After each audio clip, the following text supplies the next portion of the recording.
اتر پردیش میں کوئی سڑک پہ نماز بھی نہیں پڑھتا، مسجدوں کے بھی مائی اتر گئے۔ السلام علیکم ناظرین، میں غفران بن یعقوب قاسمی۔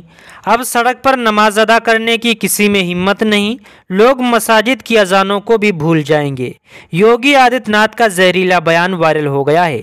انسانی حقوق کی وکالت کرنے والے وکلاء کی تنظیم نے اتر پردیش کے چیف منسٹر یوگی آدتیہ ناتھ کے خلاف الیکشن کمیشن آف انڈیا میں مسلمانوں سے متعلق نفرت آمیز بیان پر شکایت درج کرائی ہے۔ میڈیا کے مطابق بنگلور کی وکلاء تنظیم نے الیکشن کمیشن آف انڈیا سے مسلمانوں کے بارے میں یو پی میں بی جے پی کے چیف منسٹر کے نفرت آمیز اور فرقہ وارانہ فسادات کو اکسانے والے بیانات کی تحقیقات کا مطالبہ کیا ہے۔ درخواست میں کہا گیا ہے کہ چیف منسٹر یوگی آدتیہ ناتھ کے بیانات سے ہندوستان کے سیکولر ریاست ہونے کے امیج اور ساکھ کو نقصان پہنچا ہے۔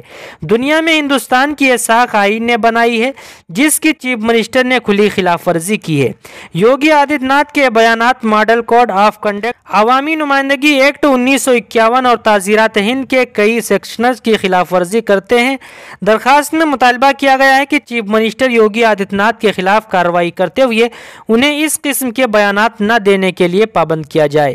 خیال رہے کہ یوگی آدتیہ ناتھ نے انتخابی جلسہ سے خطاب کرتے ہوئے کہا تھا، اب کوئی بھی یو پی کی سڑکوں پر نماز پڑھنے کی ہمت نہیں کرتا۔ مساجد نے اپنے مائیک ہٹا لیے ہیں، آئندہ 5 برسوں میں لوگ مساجد کی اذانوں کو بھول جائیں گے۔ ناظرین، یہ بیان یوگی آدتیہ ناتھ نے دیا ہے۔